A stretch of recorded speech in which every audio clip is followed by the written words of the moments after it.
Hello and welcome to another video. God, another video log. It's been such a long time. I have been really ill. Probably since the end of February now. I had a really bad case of tonsillitis, which meant I lost my voice. I had a pretty nasty chest infection. I've still got a bit of a lingering cough, which is during this obviously crazy time of the world is not great when I do actually go outside and I start coughing my lungs up. But yeah, it's all fun. The apocalypse is not what we expected. There is no zombies. That sucks. But I have had plenty of time to actually get into doing some hobby. And with my birthday, I got a load of Sisters of Battle. So I've already started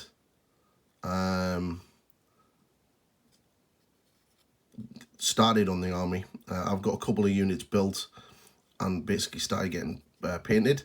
I'm going for Order of the Martyred Lady because I really like the classic look. But I do need to sort of darken down the inside of the robes and then get a couple more sort of bluish glazes into the red robes and then just finish off the icon. But yeah, I'm quite pleased with how they're looking actually. They're really nice models.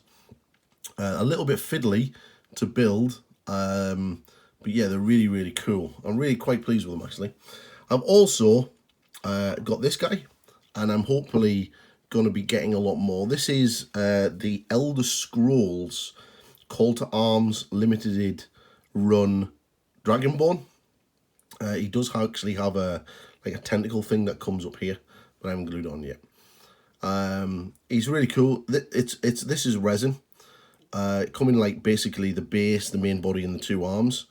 I'm really going to look forward to actually getting that painted, and hopefully getting my hands on some of the other stuff once the companies actually start shipping again. Because I really am a big Elder Scrolls fan, and the ability to actually get in, playing it is going to be really good. So I also taken this opportunity to start a new Age of Sigmar army. And one of the things that I needed in Age of Sigmar is I needed a passion project. And I needed an army that I really enjoyed aesthetically, and I enjoy painting them, and I enjoy the lore. And Stormcast Eternals for me is an army that I started playing from day one of Age of Sigmar. So I've always really had a soft spot for them. But kind of sort of being pulled away it was since second edition and all the cool new stuff like Slanesh and Orcs and various other stuff. So as I needed a passion project, I decided to go back to my Stormcast Eternals. And when this young lady arrived in the post with my Mortal Realms, I thought, what a perfect opportunity. So I started painting her up.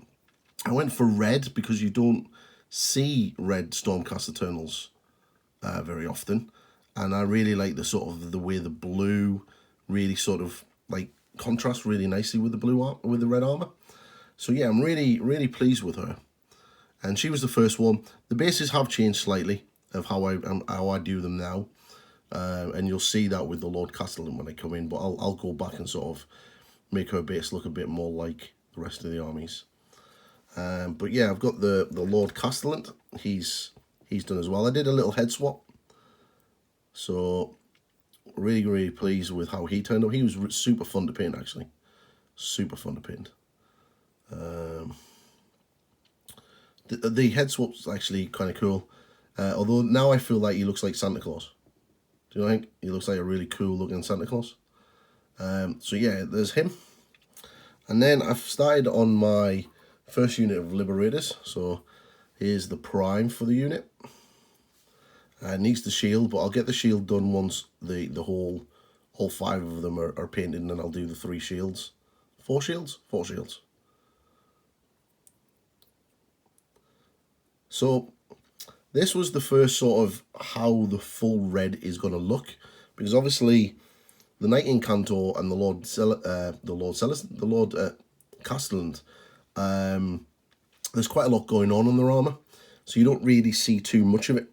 So the Liberators was definitely the first test sort of to see how that's actually going to sort of pan out. And then I finished this guy as well. Really like the sort of shoulder, the knee, and the shadows that I got on the top of that. So yeah. And then I'm just finishing this guy. Just need to finished him off. Got to do a little bit of edge highlighting on the leather areas, and then do his knee pad, and then he'll be good to go. Really try to sort of work the edge highlighting on this one to really sort of get it, and I sort of added a little bit more glazes in and around his chest, which I didn't on the prime. So I may go back on the prime and sort of add a few little shadows to the top of the chest piece, just to really sort of make that center part really pop. So one of the things that I am going to be doing this week as well, and you will see it pop up on the channel, is there's a tutorial coming for how I do my bases. Pretty simple, pretty easy to do, and yeah, it's not hard. So there's a tutorial coming for that. So I also spent the day waiting for Games Workshop to do the preview. I have to admit, I was a little bit disappointed.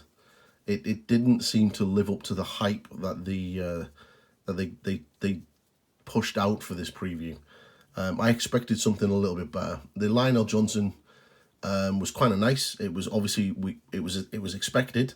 The new book is due out this year, so it was expected that it was either going to be him or Jakari Khan. But the amount of Dark Angel stuff that they're pumping out at the moment for 30k, it was inevitably going to be him. He looks pretty cool. I like the fact that he has the bare head option and the 2 weapon options, which is rather nice. Again, they kind of did that with Sanguinius. The Warcry stuff was amazing. I really, really like them, and I could be definitely tempted to picking them up because they look pretty funky, and I think some really cool different coloured flames, greeny flames or bluey flames on them would look really nice. Rohan, yeah, that model is beautiful, to the point where I'd actually be willing to play Lord of the Rings more now. So yeah, gonna be definitely looking into that. Fabulous Bile, yeah, cool, but we'd already seen him and we'd already knew he was coming, so it wasn't much of a preview. I would like to be interested to see what else is coming with that book, or if that's the only model. If it is, I'm a little bit sort of, yeah. The Psychic Awakening books seem to be quite sort of lackluster. They don't really give you much. They kind of sort of give you a couple additional rules, but it's only really one army, unless it's the Wolves or the Orcs, that got an additional models. So it's not, they don't, and plus they don't seem to be pushing the narrative. There seems to be a story, but without really any definitive conclusion to them at the end. And then we have the Lumineth. Oh, the Lumineth. I was actually really looking forward to the Lumineth. Really, really looking forward to them. And if I hadn't started the Stormcast, I was very tempted to do the Lumineth.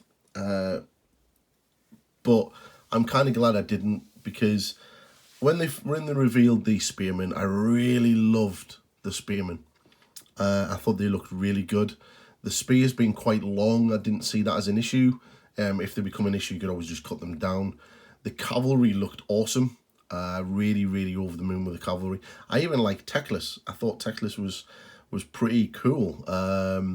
Quite a cool model, and I would really want to paint that. And the sort of mage on the big rock plinth, again, looked kind of cool. And then they showed the archers. I like the thought of the 3 arrow bows. I thought that was quite cool. So yeah, I was very much digging the Lumineth until Saturday. The giant cow, for me, just doesn't feel something that should be in an elf faction. It feels more chaos dwarfy or something dwarfy. Now, the elves with the hammers, that doesn't bother me. I kind of like that. Sort of like if you play a Song of Ice and Fire, the Baratheons have a lot of units with big hammers, and they look kind of cool. And I kind of get where they were going with these hammer guys. They did look nice, but the helmets with those giant horns and bullhead on the top of it just looks absolutely retarded. I was really hoping that they were going to be like a back banner or a banner pole, but they're not. They're actually a part of the helmet itself. And it's just so bad.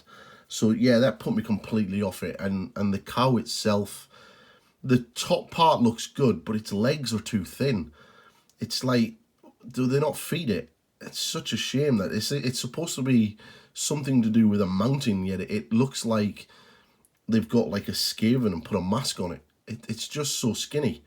To be fair, it would probably work better as a keeper of secrets than it would as a sort of mountain elemental cow thing. I think that Games Workshop have missed a really big opportunity to bring us some really cool dragon princes or white lions or something, or even reimagined sword masters would have been even more impressive. But no, they've decided to go down this route, and after advertising them as High Elves 2.0, I feel a little bit sort of let down by that. That they try to use the High Elves from fantasy to pull in for this new faction. Now, some people like it, a lot of people seem to not, but that could just be the internet.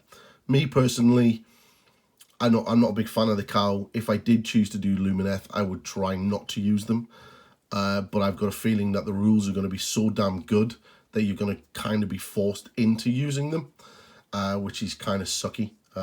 So I'm just going to stick to my Stormcast and get a Star Drake with a Templar on the top, so I can go a little bit monster hunting. So yeah, it's been a pretty cool period. A lot of hobby stuff, a lot of projects on the go. I'm firing out my Stormcast as quickly as I can. I've got 2 boxes of Paladins to build, another box of Liberators, which is going to be a unit of 10, and then 3 Raptors to get built and painted. And then once I've got that, then I'll probably get another box of Liberators and a couple of heroes. I have a rough idea of what 2,000 point army I'm going to collect towards, and then I'll go from there. But I also have another little secret project that will work alongside the Stormcast. That's about to get started very shortly, and yeah, really looking forward to showing you that maybe in a few weeks' time. But until then, you'll just have to wait. So, like I said, there's going to be a tutorial popping up later this week for how I do my bases. If there's any other tutorials that you want me to do, fire it down in the comments below. There's also going to be a competition video, is probably up already, so make sure you check that out, and it'll see if you can win yourself some cool swag. And yeah, the channel is almost at 500 subscribers, which is amazing. The Facebook page is almost up to 500 likes, which is again amazing. Completely overwhelmed with the level of support I'm getting, which is kind of cool. And yeah, so I'm gonna slowly keep pumping out the content, and hopefully keep trying to get the quality better and better. I'm revamping my Patreon page, so it's not going to be sort of like a paywall anymore, and it's literally there purely for support for me, so I can get in cool models and do some specific tutorials and things for you. And yeah, so I've got a lot of planned stuff for the rest of the year, and hopefully we can I can get the channel to be a little bit bigger, a little bit more active, and start unlocking some of the features like the community side. I'm also looking at opening up Discord as well to start a Discord community, but that'll be tied into the Patreon side of things. And yeah, so again, thank you for all your support, and I'll see you in the next video. Remember to like and subscribe and ring that bell. Ta-da for now. Bye bye.